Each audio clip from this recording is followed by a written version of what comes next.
Olá, divininha e divininho! Que bom que você clicou na aula de práticas de produção textual. Vamos começar a nossa aula? Olha como eu vim hoje dar aula para vocês com esse microfone super fashion. Por quê? Porque eu não tinha microfone, gente. Então agora eu tô muito chique, até microfone eu tenho para dar aula para vocês. Olha que legal! Então, vamos parar de conversa fiada e vamos começar a nossa aula. Galera, vocês estão observando que tem alguém aqui do meu lado, pertinho de mim? E que ela tá trazendo uma pesquinha do que vai ser a aula de hoje?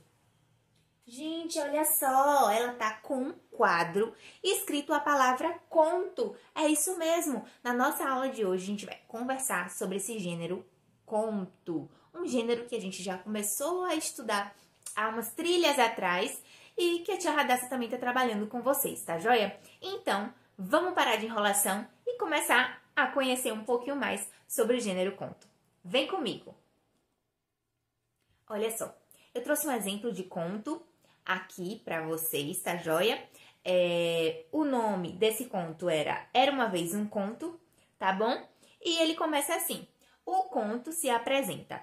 Eu vou pedir para vocês, segundo ano, que tentem treinar a leitura junto com a tia Julie, lendo junto comigo aí do lado daí. Tranquilo?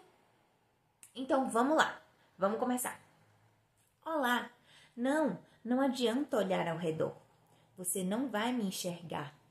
Não sou uma pessoa como você. Sou, vamos dizer assim, uma voz. Uma voz que fala com você ao vivo, como eu estou fazendo agora. Ou então, que lhe fala dos livros que você lê. Não fique tão surpreso assim, você me conhece. Na verdade, somos até velhos amigos. Você já me ouviu falando de Chapeuzinho Vermelho e do Príncipe Encantado, de reis, de bruxas, do Saci Pererê. Eu falo de muitas coisas, conto de muitas histórias, mas nunca falei de mim próprio. É o que vou fazer agora em homenagem a você. E começo me apresentando. Eu sou o conto. Sabe o conto de fadas? O conto de mistério? Sou eu, o conto. Vejo que você ficou curioso e quer saber mais coisas sobre mim. Por exemplo, qual a minha idade? Devo dizer-lhe que sou muito antigo, porque contar histórias é uma coisa que as pessoas fazem há muito tempo. É uma coisa natural que brota de dentro da gente. Ok, pessoal, então vamos analisar agora esse gênero conto? Certo. Vocês podem observar aí, de modo geral, que esse conto, ele é curtinho, né? E todos os contos costumam realmente ser histórias curtas. Como em outras trilhas, nós já conhecemos alguns contos de fadas, né? E fizemos associação às fábulas. Daqui a pouco irei tratar das fábulas com vocês também. Mas é importante dizer para vocês que o conto, ele tem o foco apenas em um acontecimento. Então, é um foco narrativo, um núcleo centralizado. O que significa isso? É o foco em um determinado acontecimento apenas. Então, não acontece mais de uma coisa, mais de um conflito para que seja solucionado. Tá? Acontece um conflito, esse conflito pode ser solucionado ou não e sempre tem uma moral da história. Tá joia? Podem ser de diferentes tipos, como a gente já conversou também, conto de fadas, contos de mistérios, contos de terror, enfim, tudo que a gente já viu junto, tá bom? E tem personagens, né, em um dado tempo e espaço, ou seja, em um certo período, o tempo, e o espaço, o lugar onde está acontecendo aquilo. Tranquilo? E aí, eu trouxe para vocês um outro exemplo de conto. O nome desse conto é O Vestido Azul. Você do lado daí conhece esse conto? Já ouviu falar?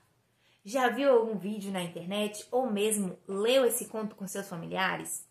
Vamos conhecer? Eu vou fazer a leitura para você. Você presta bastante atenção, combinado? Vamos lá então. Era uma vez uma linda menina que morava num bairro pobre em uma bela cidade.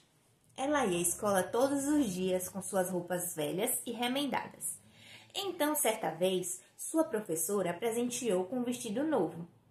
Sua professora pensou: como pode uma aluna tão encantadora e inteligente vir à escola tão desarrumada assim? Então, comprou-lhe um vestido azul. Quando a menina chegou em casa com aquela roupa nova, sua mãe achou que ficaria melhor se desse um banho nela todos os dias antes de ir para a escola. O seu pai, depois de mais ou menos uma semana, disse à sua mãe: Querida esposa, você não acha uma vergonha que a nossa filha, tão bonita e arrumada, more num lugar como este, caindo aos pedaços? Que tal você ajeitar um pouco a casa, enquanto eu, nas horas vagas, vou dando uma pintura nas paredes, consertando a cerca, plantando um jardim?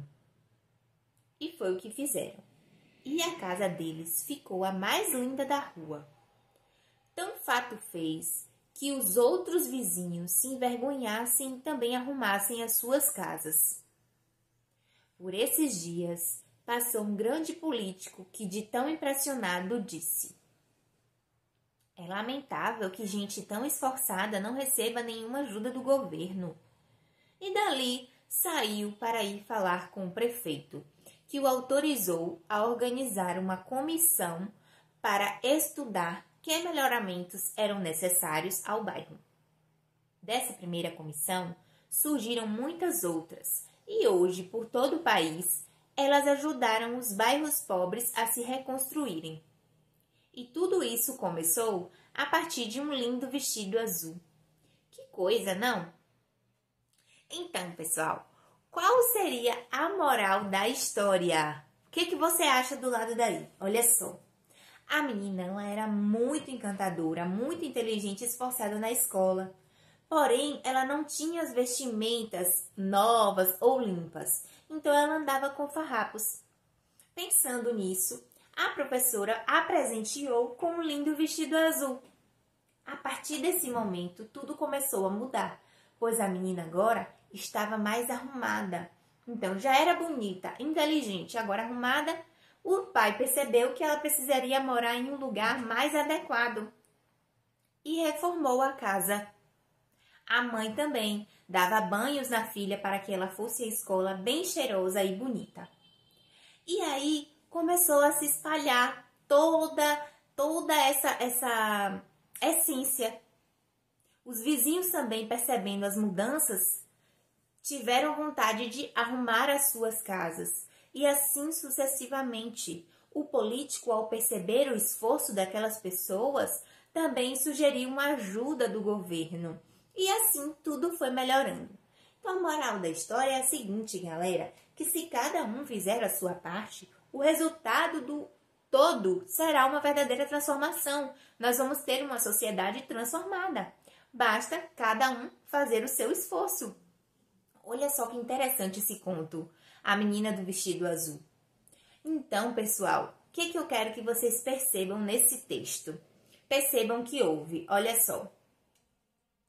A história foi curta, teve apenas um núcleo centralizado. Centralizou-se o quê? No vestido azul da menina, porque através de uma primeira mudança, todas as outras mudanças passaram a acontecer. Tá joia? E existiram personagens em um dado tempo e em um dado espaço. O espaço, a casa, o tempo, quando a menina era criança. E aí, então, a gente não pode falar de contos sem falar de fábulas. Eu acredito que você lembre de algumas fábulas do lado daí, principalmente que você já viu no YouTube ou que você leu no projeto Divina Leitura. Mas, enfim, se não for de uma coisa ou de outra, com certeza você conhece alguma fábula. Vou dar um exemplo para você. Os Três Porquinhos.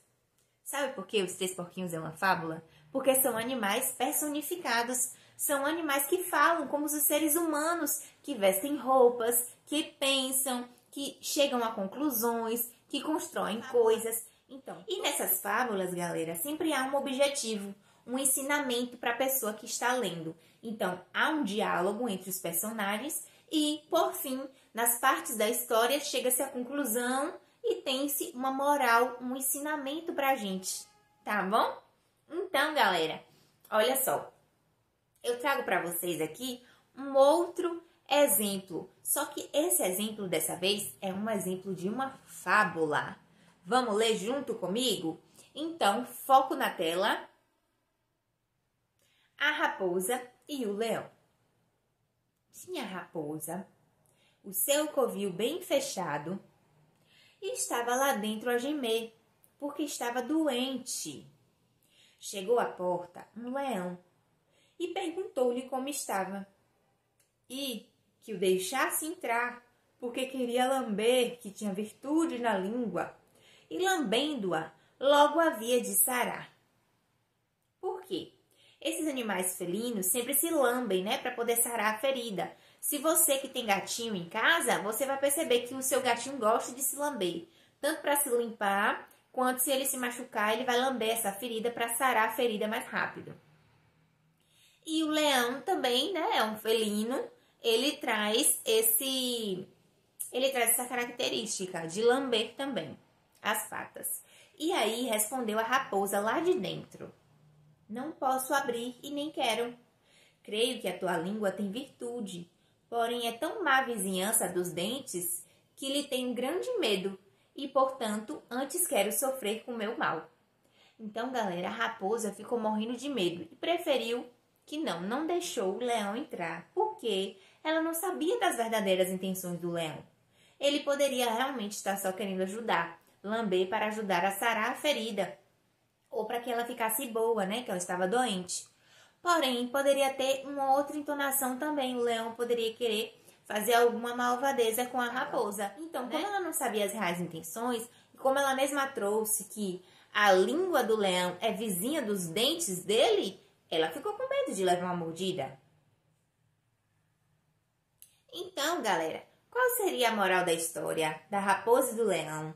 Para a gente tomar cuidado com tudo que a gente escuta da boca das pessoas e com quem a gente vai poder confiar ou não, porque às vezes uma língua pode fazer mal e essa língua está dentro da boca e tem dentes, pode te dar uma mordida e te abocanhar, ok? Então, vocês percebem essa linguagem metafórica que, com outras palavras, também nos enviam mensagens importantes para a nossa vida? Então, galera, vamos falar de conto e de fábula agora, comparando as duas? Então, eu já tô aqui comigo com a Divineca e eu tô com a mãe da Divineca aqui do lado também, para a gente poder assimilar essa questão do conto e da fábula. Vamos lá, então. Olha só, galera. Tanto o conto quanto a fábula, elas apresentam um único conflito, né? Como vocês perceberam. Mas se a gente for comparar as duas, o conto traz alguns elementos a mais, né? Traz detalhes desses personagens, do tempo e do espaço. Então, é um pouquinho mais complexo, né? Então, o conto é um gênero textual, que apresenta um único conflito. Acontece só uma coisa no conto. Há poucos personagens, além do tempo e do espaço serem reduzidos, né? Então, por isso que são um pouco mais complexos. E a linguagem pode ser formal ou informal. Já a fábula é um gênero narrativo popular. Ela narra histórias, né, com o objetivo de trazer moral, ensinamentos para a pessoa que vai ler. Geralmente tem animais como personagens e é curta e termina sempre com uma mensagem de moral, de ensinamento, como eu acabei de explicar para vocês, tá joia? Então, galera, a gente tem que analisar, comparar esse quadro aqui e entender que tanto no conto quanto na crônica existe a presença de um narrador, certo? Ele narra o que está acontecendo. Esse narrador não é o narrador personagem. Ele explica o que vai acontecer e em seguida vem os diálogos dos personagens, sejam nas fábulas e nos contos vem a orientação do que está acontecendo ali. Tá joia? Então, existe esse tempo, esse espaço, o enredo, que é a contação da história mesmo, com início, meio e fim, e esses personagens, podem ser um ou mais. Tá joia, pessoal? Mas, além disso, já que agora tá todo mundo craque em conto e fábula, eu trago também para vocês uma brincadeira que é a cruzadinha, as palavras cruzadas. Tá joia? No capítulo 8 de língua portuguesa, vocês estão trabalhando, estão aprendendo sobre contos e sobre cruzadinhas, palavras cruzadas. Eu não poderia deixar de mencionar as palavras cruzadas aqui para vocês. Uai, esqueci de usar o microfone, galera. Olha aí aqui de volta. Então, pessoal, as palavras cruzadas nada mais são do que a formação de palavras dentro de quadrados, uma aproveitando as letrinhas da outra, né? Algumas na vertical, outras na horizontal e algumas se cruzam, né? Umas com as outras. Depende muito do nível dessa cruzadinha. Então, existem cruzadinhas mais fáceis, medianas e mais difíceis. Então, vamos ver um exemplo de cruzadinha? De olho na tela, vamos lá, ó. Vamos lá. De um lado, a gente tem uma cruzadinha super fácil, né? Que a gente tem já como pista o desenho do animal e ao lado a quantidade de quadradinhos para você escrever a palavra. Então, leão, 4 letras, 4 quadradinhos. Elefante, por aí vai. Elefante, ela encaixa certinho aí, tá bom? Girafa, macaco e por aí vai. E do outro lado, a gente tem uma outra cruzadinha, um passatempo. Porém, galera, esse daqui é mais complexo. Nesse, você já tem as letras e para acabar de completar ainda misturou-se com números. Então, você vai ter que encontrar qual é a pergunta que está aí dentro para você responder. Então, tem números e tem letras. Você junta as letras e forma a palavra. Juntou a palavra, forma a frase e você descobre o que é que ele está perguntando aí para você. Então, dá um pause aqui nessa aula agora e tenta encontrar o que é que está dentro desse passatempo. Qual a pergunta?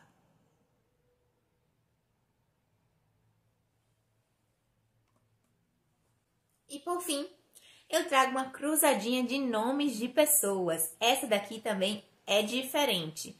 Tem os quadrados vazios e apenas a inicial de cada nome, tá? Dentro dos quadrados. E logo em cima tem as orientações, na horizontal e na vertical. Quais nomes você vai ter que encaixar?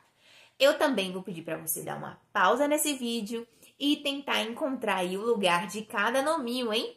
Dessa forma, você vai estar exercitando a sua mente e vai estar aprendendo um pouquinho mais sobre as cruzadinhas também. Então, eu vou trazer mais exemplos para vocês e conversar sobre esses gêneros todos na nossa aula online. Eu espero você. Um super beijo. Tchau!